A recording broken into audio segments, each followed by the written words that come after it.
Bom dia. Marcos 12. Evangelho de Marcos, capítulo 12. Jesus então passou a ministrar-lhes por meio de parábolas. Certo homem plantou uma vinha, ergueu uma cerca ao redor dela, cavou um tanque para esmagar as uvas e construiu uma torre de vigia. Depois arrendou a vinha para alguns lavradores e partiu de viagem. Então Jesus passou a pregar o parábola. A parábola é uma maneira ilustrativa de relatar um fato. Trazer entendimento para as pessoas. Então a parábola que ele contou aqui falou, olha, um homem ele plantou uma vinha é plantação de uvas, nós sabemos disso, e cercou, fez uma cerca direitinho ao redor dela, deixou seja pronta ali para ela florescer, para ela dar frutos.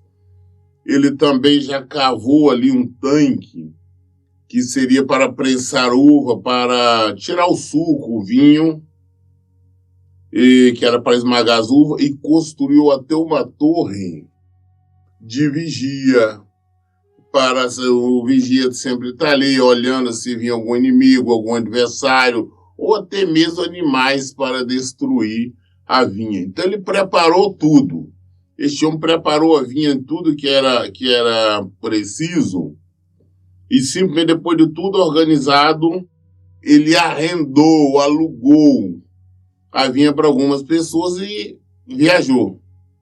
Ou seja, ele deixou tudo pronto, tudo no jeito, das pessoas só usufruir. E claro, e pagar para ele o preço ali do arrendamento, do aluguel, daquilo que foi combinado. Isso é a parábola da contando. E aí o homem partiu. Versículo 2. Chegando a época da colheita, enviou um servo aos lavradores com o objetivo de receber deles sua parte do fruto da vinha. No entanto, eles o agarraram, o espancaram e o mandaram embora de mãos vazias. Então lhe enviou outro servo, e também lhe bateram na cabeça e humilharam. Enviou outro ainda, o qual assassinaram. Então enviou muitos outros, mas alguns agrediram e outros mataram. Finalmente, restavam-lhe enviar seu próprio e amado filho. E a este lhes enviou com a seguinte intenção: a meu filho respeitarão. Todavia, aqueles lavradores combinaram entre si: este é o herdeiro. Ora, venha, vamos matemo-los, e assim a herança será toda nossa. Então agarraram e o assassinaram e o jogaram para fora da vinha. Diante disso, o que fará o proprietário da vinha? Virá, destruirá aqueles lavradores e outorgará a vinha a outros vinicultores. Então, a parábola, a história que Jesus está contando, que esse homem tinha alugado, tinha arrendado ali a plantação, a vinha, já tudo pronto. E na época da colheita, ele mandou receber a sua parte, ali o seu aluguel, o seu arrendamento. Mandou um servo, um empregado dele para receber. E esse povo que tinha alugado a vinha dele, tinha arrendado a vinha dele, simplesmente pegou esse servo, deu-lhe uma coça, espancou e mandou embora. Aí ele enviou outro servo e aconteceu a mesma coisa, bateu, espancou, bateu na cabeça dele, espancou. Mesmo assim ele enviou um outro servo. Esses daí, além de espancar, o mataram. E ele enviou vários outros servos e assim foi acontecer. Matavam um, espancavam e por aí afora. Então o senhor falou, caramba, eles estão fazendo isso, então a única coisa que eu tenho que fazer agora é mandar o meu filho como meu representante. Meu filho único, meu filho amado. E ele enviou o filho dele. Mas quando esses agricultores viram, falaram, aí rapaz, esse é o herdeiro. Vamos pegar, vamos matar ele, porque assim nós ficamos de posse da herança.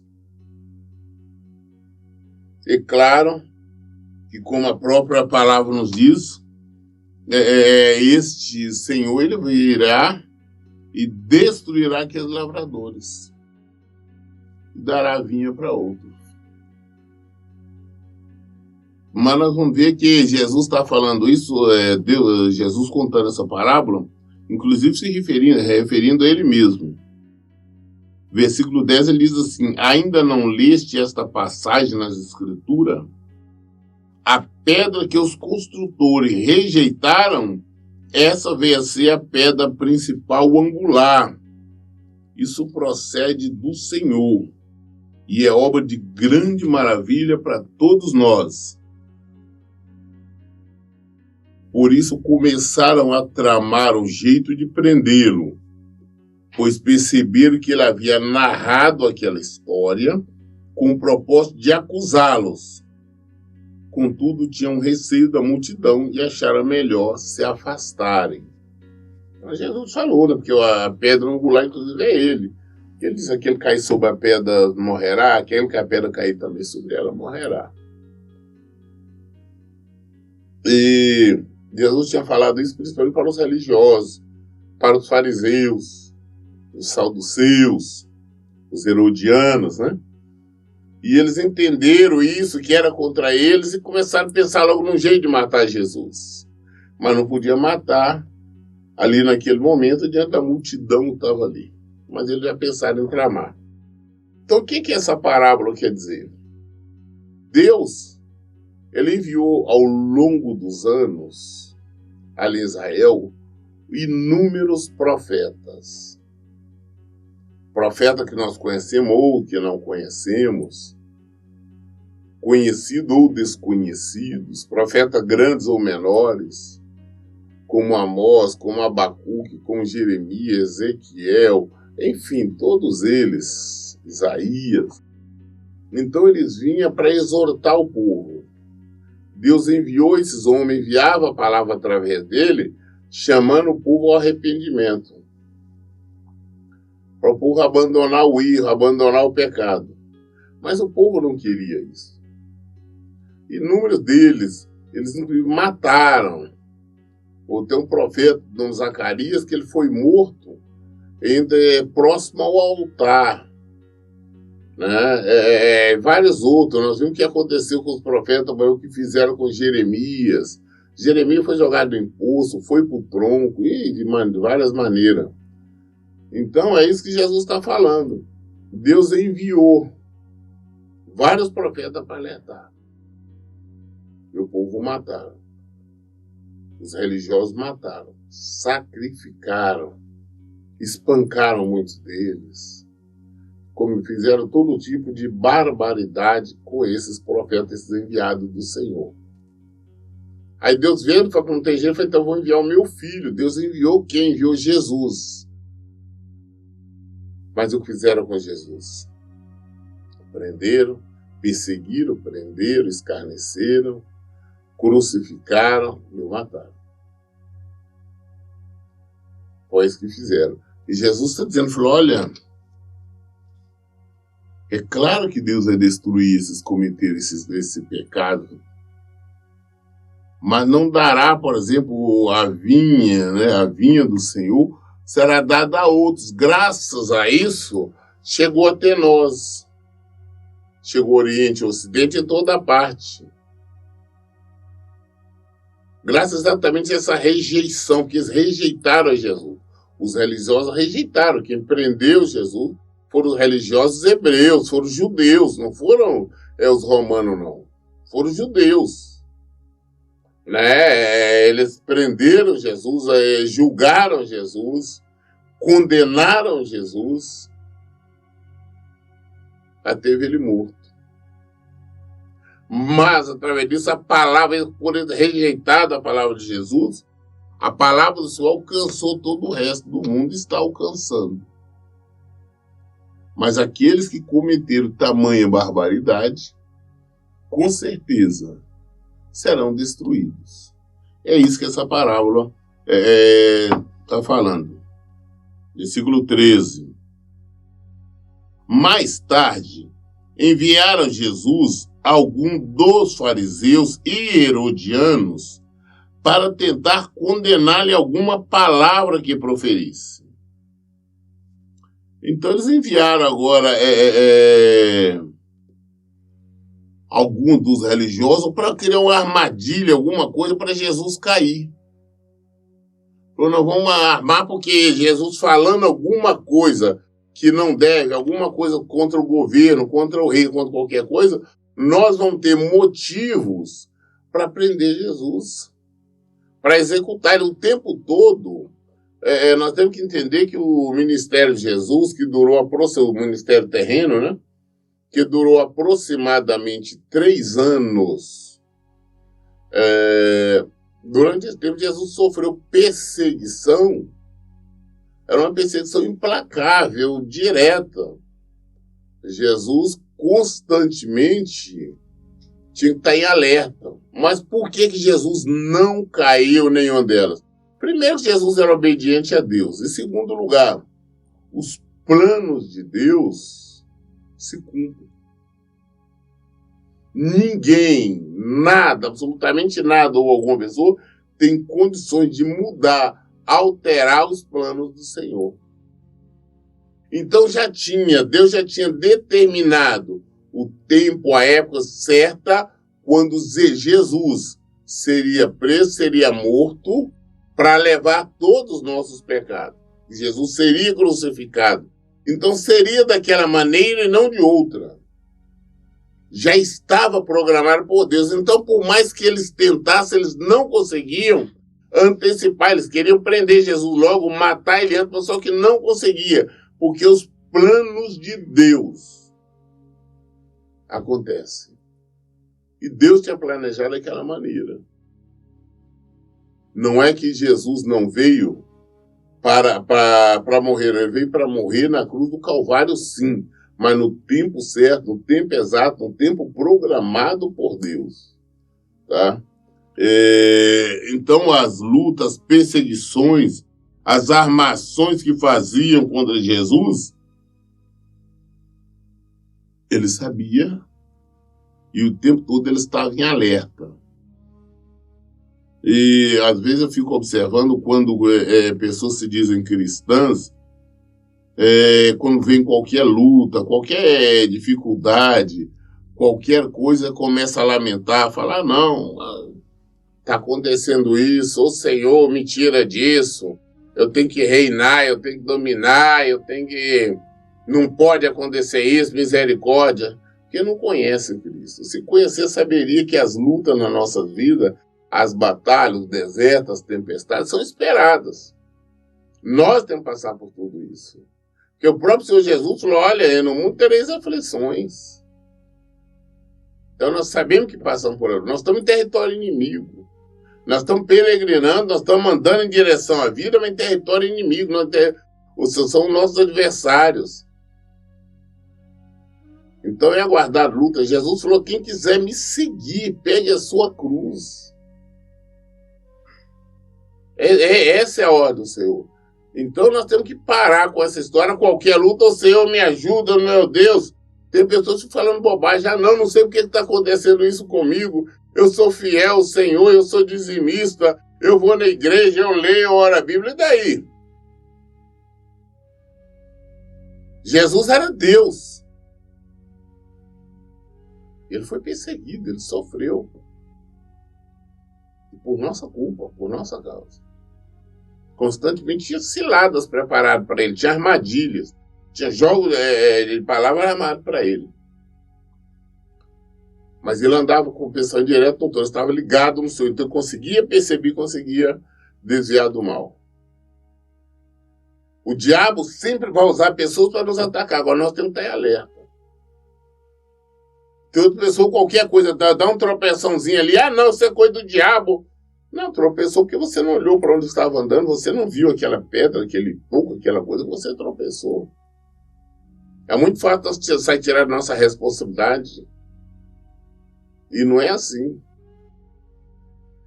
Olha, então chegaram, né?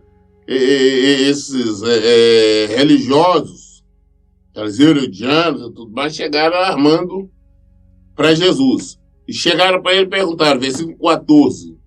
E ao se aproximarem, lhe questionaram: Mestre, sabemos que és verdadeiro, que não te deixas influenciar por ninguém, pois não te impressionas com a aparência exterior das pessoas, mas ensinas o caminho de Deus em conformidade com a mais pura verdade. Assim sendo, diga-nos, é lícito pagar imposto a César ou não? Olha, você vê, o diabo sempre chega com esta coisa agradável, elogiando, né? Eu tenho que eles chegaram agora, o diabo usando essas pessoas, né? Chegaram, não, sabemos que você é um mestre vindo da parte de Deus, que você não se preocupa com a aparência exterior, com isso, não sei. Então, elogio, chegaram elogiando para inflar o ego das pessoas. Nós vimos o diabo fazer isso também lá com Jesus, lá quando Jesus estava no deserto. Não, se você é o filho de Deus, então manda transformar essas pedras em pão. Jesus sabia que era Deus, que ele poderia, mas Jesus não ia cair nessa. Não, você tem poder, né? Então mostra seu poder aí.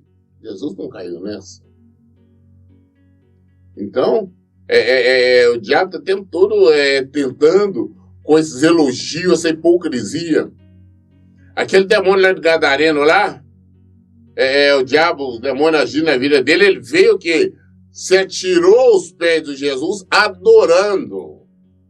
Você vê a hipocrisia dos demônios. Mas Jesus conhece. Então, o ser humano gosta muito de elogios. Por isso que eu tenho medo. Quando eu vejo a pessoa com muito elogio, com aquilo, eu fico preocupado. Porque existe uma hipocrisia muito grande. As pessoas são hipócritas. Hipócrita quer dizer o quê? É como ser uma atriz, um ator. É o ato de representar, o ato de falar uma coisa, pensa outra, ou faz outra. Então eles chegaram, agora elogiando Jesus, e disse para Jesus, vem cá, é lícito, é o meu dever, nós é certo, nós pagarmos imposto a César ou não? Por que fala César? Porque naquela época Israel vivia dominado por Roma. Era Roma que dominava ali. E César, que era o comandante, era o governador, o presidente, o rei, ele era a autoridade máxima em Roma. Então, naquela época também não existia dinheiro, alertando de uma vez, a moeda, a célula. Não existia cédula. Todo o dinheiro era moeda. Todo o dinheiro era moeda.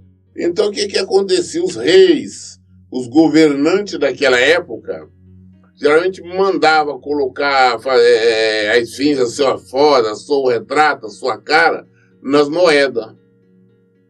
Então, as moedas daquela época tinham a cara, geralmente a maioria, do seu governante, do seu rei. Muito bem. Como Israel vivia sob o domínio de Roma, ele agora vem questionar, não é certo nós pagarmos imposto para o estrangeiro, pagar para Roma, né? Ou seja, se não pagasse, César mandava destruir Israel e todo judeu, né? É certo nós pagar imposto para ela?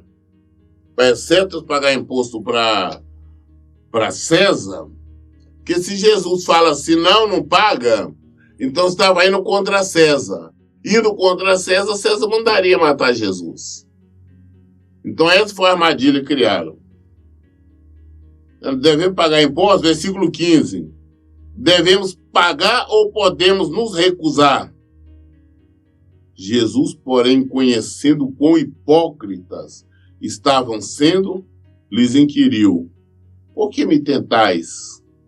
trazei-me um denário para que eu examine. Jesus sabia que eles eram hipócritas, estavam falando uma coisa e pensando outra. Deus falou, escuta, vamos fazer uma coisa. Por que vocês estão me tentando? Traz um denário, traz uma moeda. Denário era uma moeda de um denário. Traz ela aí para mim ver. Traz uma moeda de um denário aqui para me examinar. Seria mais ou menos hoje falar assim, não traz uma moeda de R$1. Então deixa eu ver o que é. Vamos examinar ela aqui primeiro para me responder a vocês. Então, Jesus sabia da hipocrisia. Jesus sabia que estavam tentando armar para ele. Armar uma cilada, coisa de outra palavra para pregá-lo.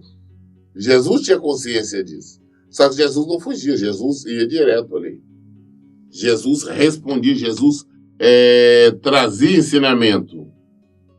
E eles lhe trouxeram a moeda, versículo 16. Ao que ele lhes indagou, de quem é esta imagem e esta inscrição? Ora, de César, replicaram eles.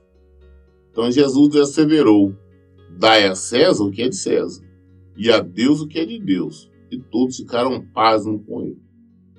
Então Jesus pegou a moeda, olhou e falou, vem cá, de quem é essa foto aqui? E esse nome que está aqui, é de César. Eu falei, então pronto, então dá a César o que é de César. Isso é dele, dai a ele. E dai a Deus o que é de Deus. Nós temos que dar respeito, reverência, adoração a Deus. E a César temos que dar o que é de César. Aí eu observo, por exemplo, eu tenho visto muitos pessoas que se dizem crente evangélico, falam, não vou pagar imposto. É raro pagar imposto, o governo rouba. Todo mundo está roubando, se eles roubam, eles vão prestar conta a Deus. Nós vamos fazer o que é certo. Você acha que César, naquela época, lá não desejava com os outros? Os romanos? Mas falou, não dá, nós temos que fazer a nossa obrigação. Eles depois prestam conta ao Senhor. Todos eles vão prestar conta desses desvios, da desonestidade. Agora, nós temos que fazer a nossa parte. Ah, pastor, mas o imposto é muito alto, quanto daí? Temos que pagar, vamos pagar. Agora, a Deus, nós temos que dar o nosso respeito, a nossa adoração, a nossa obediência. Nós temos que viver para Ele, nos santificarmos. Isso é necessário. O que é de Deus a Deus, o que é de César a César. Todo mundo, quando ele respondeu assim, todo mundo ficou, caramba, ele conseguiu escapar. Versículo 18. Depois chegaram os saduceus, que pregam não haver qualquer ressurreição, com a seguinte questão. A diferença do saduceu para os fariseus era que os saduceus não acreditavam em ressurreição, não acreditavam em nada disso. Já os fariseus acreditavam em anjos, em tudo. Eles acreditavam. Aí eles chegaram, o saduceu agora diz, versículo 19. Mestre, Moisés não deixou escrito que se um homem morrer e deixar sua esposa sem filhos, seu irmão deverá se casar com a viúva e gerar filhos para seu irmão. Ora, havia 7 irmãos. O primeiro casou-se e faleceu sem deixar filhos. Então o segundo despojou a viúva, mas também morreu sem deixar descendentes. O mesmo ocorreu com o terceiro. E desta forma, nenhum dos 7 irmãos deixou filhos. Finalmente faleceu também a mulher. Na ressurreição de quem essa mulher será esposa? Haja vista que os 7 irmãos foram casados com ela. Então Jesus os admoestou. Não é sem motivo que errais tanto, pois não compreendeis a Escritura nem o poder de Deus. A lei do Levirato, lei antiga, lá da lei, a lei do Levirato era assim.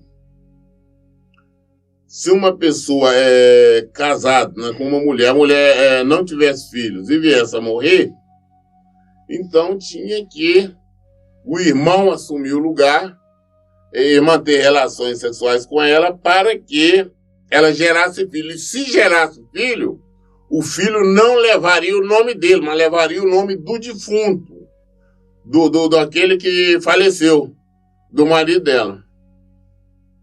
Então essa era a lei do Levirato. Tem um caso na Bíblia, inclusive, que nenhum dos irmãos conseguiram e a mulher se fez passar por prostituta e deitou com o sogro, onde ficou grávida. Muito bem, tem uma outra história que é bíblico isso. Muito bem, mas só que isso era a antiga lei. Agora eles vêm falar, olha, vamos contar uma história. Teve um cara que casou com a mulher, ela morreu sem engravidar. Aí os irmãos foram o primeiro, o segundo, o terceiro, o quarto, até o 7. Todos os 7 deitaram com ela e nenhum gerou filho e morreu. Agora, depois que ele morreu, a mulher também morreu. Os 7 irmãos morreram, a mulher também morreu. Agora, lá na ressurreição, lá no céu, no paraíso, de quem que ela será esposa? Uma vez que ela teve com 7 irmãos, todos 7. Aqui que Jesus responde, falou, vocês estão errando.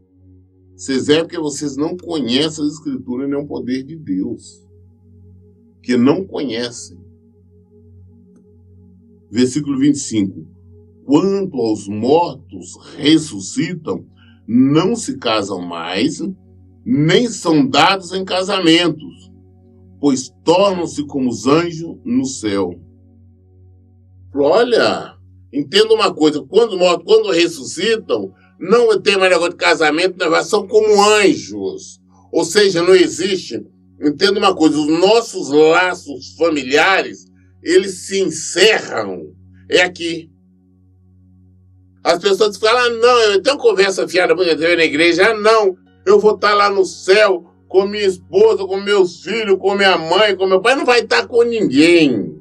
Lá não existe. Você não reconhecerá, será como anjos.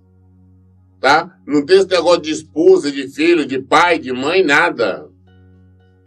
Aqueles que forem salvos, serão como anjos. Não terão nada disso. Mas aqueles que padecerem, que forem para o inferno, esses não somente vão reconhecer isso, mas vão sofrer. É uma forma de aumentar ainda mais o sofrimento deles. E vão ver tudo que está acontecendo aqui, como nós vimos no caso lá do rico e do Lázaro. Então, Jesus está falando, olha, não, depois que morrer, não tem, foi salvo, não existe mais esse negócio de falar, não, filho, irmão, parente. Igual a igreja ficam pregando as pessoas, não, eu e minha família vamos estar lá no céu, vamos estar todo mundo junto. Não, você não saberá quem é seu irmão, quem é seu pai. Você foi casado há 80 anos, mas chega lá no céu, os dois foram salvos, não vão reconhecer o outro. Não terá isto. Nós viveremos como um anjo adorando o Senhor, teremos total paz. E entenda uma coisa, se tivesse ainda relações, tivesse reconhecimento no céu, também então teria sofrimento. Por que não tem reconhecimento? Porque você vive, você não tem essas emoções humanas. Você não vai sofrer por ninguém, você não vai chorar por ninguém, você não vai ficar chateado por ninguém. Não existe nada disto. Você é a pessoa voltada só para adorar a Deus. Desfrutar de total paz, de total alegria. Ele ainda fala no versículo 26.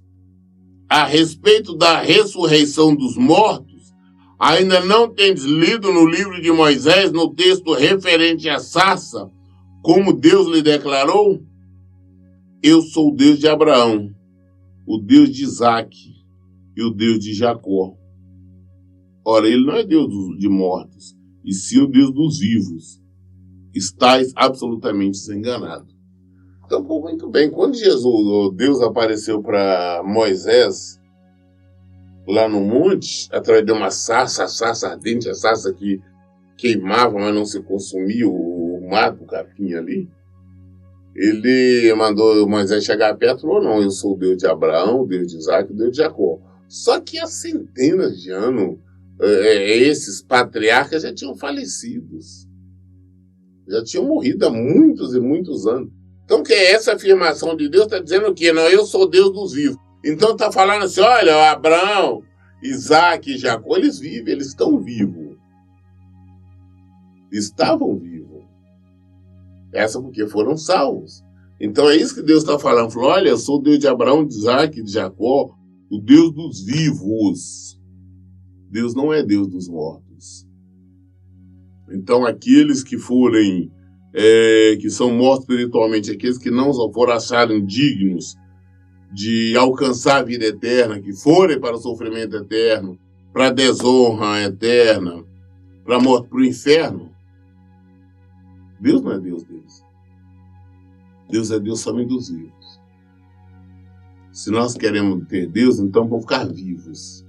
E viver é viver na obediência, na palavra de Deus, e procurar conhecer cada vez mais e mais a palavra dele, para que nós possamos estar vivos. Eu li hoje Marcos 12, até o versículo 27. Toda dúvida nós esclarecemos na Bíblia. Aqui que está. Então, por isso, em todo tempo, eu digo, leiam e pratiquem a Bíblia. Que Deus abençoe. Então, bom dia.